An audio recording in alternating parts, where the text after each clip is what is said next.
If you're getting ready to retire, you need to actually learn about this. These two rates are super important to master for people that are thinking about retirement and people in retirement. These rates are, one, a rate of return. And again, the majority of people, while they're working, will focus in on that. That's how your portfolio is performing, how it's growing. That's your rate of return. And the second thing that's super important to understand and know about is your withdrawal rate. Your withdrawal rate is actually something that's just as important, if not more important, in retirement, because that's going to be used to create your lifestyle. If you're getting ready to retire, you need to actually learn about this. So this is a great thing to start to learn and educate yourself about what is a withdrawal rate. And the second, people that are actually in retirement should really know about this. If not, they need to actually master it. The first rate, again, is the rate of return, how your account is growing. And again, most people in the wealth creation phase, because it's 3 phases when you look at planning. First phase, wealth creation, right? That's people at work. Second phase is distribution. That's where your money is at work. And now you're retired and you're enjoying your life.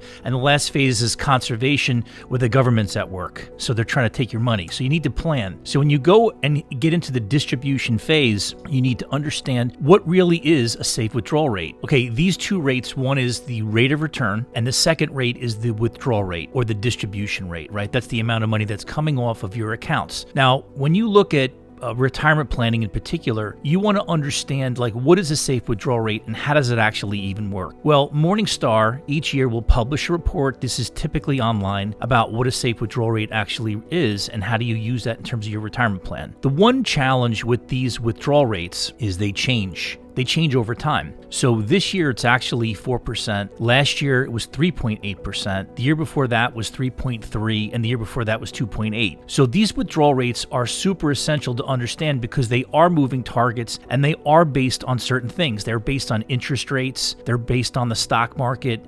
They're based on how everything is performing, the bond market over time, over 150 years. And they run Monte Carlo simulations to determine, okay, what's the probabilities of success? Probabilities of success, right? So even under these circumstances, when you use this safe withdrawal rate, they say that you have to be willing to accept at least a 10% failure rate. So think about that. When you do your plan, you should have a 0% failure rate, not a 10% failure rate. And that's really because these simulations are all based on mathematical calculations, right? And so I've talked about over time, money isn't math, math isn't money, because the reality is you're using a mathematical calculation to determine how much money you can pull off of your assets to create the lifestyle that you want in retirement. So these simulations that help you kind of create what your retirement will look like, you have to remember there's some flaws, right? So one is that it's based on a mathematical calculation and money is not math and math's not money. The second factor is that spending in retirement is not linear, meaning you're going to spike with your spending in retirement, and that's normal. And the third problem is it doesn't factor in black swan events. So black swan events can be personal, like in your life, maybe a health scare or something's going on, or globally, or just nationally across the country. So these black swan events can really wreak havoc on people's plans if you don't have a proper plan laid out. So a black swan that can happen. So I like to use an example. It's in one of the chapters in my book, is the game red light, green light. It's a game where you're running around. The person will say red light, you have to stop exactly where you are, can't move. And then the minute you hear green light, you run as fast as you can, and the person that gets to the end wins. So red light is, imagine you have your current plan the way it is right now, and all of a sudden something happened and you can't make a move, you can't make a change. How is your plan set up? Can it sustain these black swan events? And these events are really important. You have to understand something. What is real risk? Real risk isn't anything that we're all talking about. Risk is things that we don't know about. That's risk. It's not inflation rates and interest rates and stock market. We all know that. That's what we're talking about. We wake up and we start to talk about these things. But real true risk is all of the things that we're actually not talking about. That's risk. Okay, so there's an article I found actually in my archives that was written by a gentleman named Dr. Wade Pfau. Dr. Wade Pfau is one of the leading experts in retirement planning. The article was titled, Why 4% Could Fail. And it's interesting because we came out of 2008, right, which was really a very difficult time, especially if you were retiring in that point, that period of time. And you look at today, where the stock market's up, interest rates are where you can actually get 5%. Well, you didn't see that for years, but inflation did get up as high as 9, so that really impacted things. But point is, when you look at retirement planning and you're looking at creating the lifestyle that you want, and we'll get into the needs versus wants at another point in time, you need to really factor in that these are moving targets. Nobody does have that crystal ball. So it's really super important to understand, what does a 65-year-old have to do to make sure that they are living over that next 30 years or whatever the time horizon is, to successfully enjoy retirement, right? You worked hard your whole entire life, and here you are now getting ready, or either in it or getting ready to retire. And this is really what it's all about. So understanding all these principles and these factors, super important for your success, especially on your retirement journey. I want to talk about the 10% success rate. So think about this. Think about if you're getting ready to go on a trip and you're going on Retirement Airlines. You get greeted by the door with a nice champagne glass, warm towel, and you sit down and you're in your seat and you're like, this is pretty nice. And then you get greeted by the pilot and he says, welcome aboard to Retirement Airlines. We just want to make sure you have a great flight. There's about a 10% chance I'm going to land the plane safely.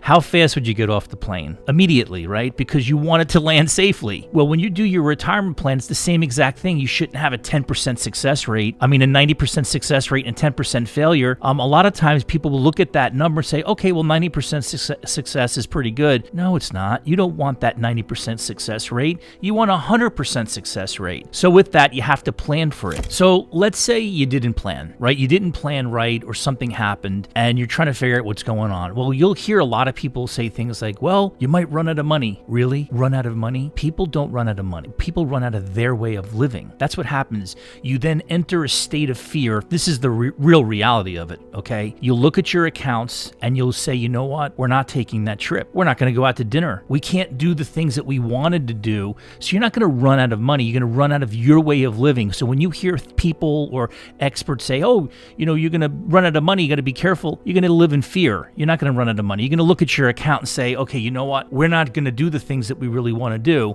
In my book, Money Rules, I talk about this in depth, about needs versus wants, and we're going to get into all of that too. But it's really important to have all this in perspective when you're looking at your retirement plan. Now that you have a little bit of an idea about like safe withdrawal rates, you also have to pay attention to any of the financial guru experts that are out there, and they're out there, okay? Very big names. I'm not going to be getting into the names at this point in time, but they're advocating a whole completely different approach. And one in particular, I will go into detail on another session in depth to go through the full analysis, but I'll give you a high level. This particular person, who is nationally syndicated, has written many books, and a lot of people know who this person is advocating an 8% withdrawal rate. The irony to all of this is that actually this particular person and Dr. Wade Pfau are kind of like, there's a little bit of a spat between the two of them, because Dr. Wade Pfau is saying, hey, be careful of this type of an approach going above a safe withdrawal rate. And this other person's advocating, believe it or not, an 8% withdrawal rate. Actually, there was an original article that was written about this exact topic I'm talking to you about here. Believe it or not, in November of 2023, the article was titled How the Ramsey versus Super Nerds 4% Spat Helps Retirees. The person that's in here was Dr. Wade Pfau. And so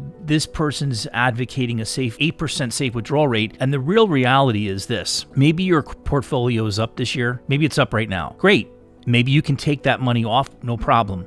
The problem is sequence of risk return. Sequence of risk return is basically if the markets are down or your account is down where you're pulling money from is down and you are pulling money off of it, it's not going to be sustainable. And that's the problem. That right there is the problem. We all know markets will go up, markets will go down. But if you go into retirement planning thinking, okay, I'm going to pull a steady 8% off and this is going to work in retirement, let me tell you, it doesn't. Okay. There are some circumstances where maybe if you have a good couple of years, 20 years where there's no problems, it may work. But I'm going to do a whole complete deep dive on this topic of what does sequence of risk return look like, and if you follow some of these popular online or book gurus' advice may lead to complete failure in retirement. I want to bring up another point with withdrawal rates, and we're going to get into this in detail at a later point in time, but I want to just bring it up here today. You also have to factor in your RMDs. Now, that's a whole different ballgame for people, especially if maybe you have pension income, rental income, other income coming in, and maybe you have like IRAs or qualified assets and you really don't need to touch it. And you're like, okay, well, when I have to take my RMD, I'll take it. There's a problem that's brewing down that road, because when you look at the withdrawal rate percentages that the IRS is going to be giving you that you have to follow, they completely contradict everything I was just talking about here today. So everything we're talking about here is what's a safe withdrawal rate and how do you determine what that will be? How do you be mindful of that? How do you make sure that you're not taking too much money out under certain circumstances? The IRS, completely different. Their withdrawal rates start out at a number that's pretty very close to a safe withdrawal rate of today, but increase as time goes on. And when you get into your 80s, they're up closer to 7%. So we'll discuss strategies around RMD planning. So I'm Harry with you every step of the way.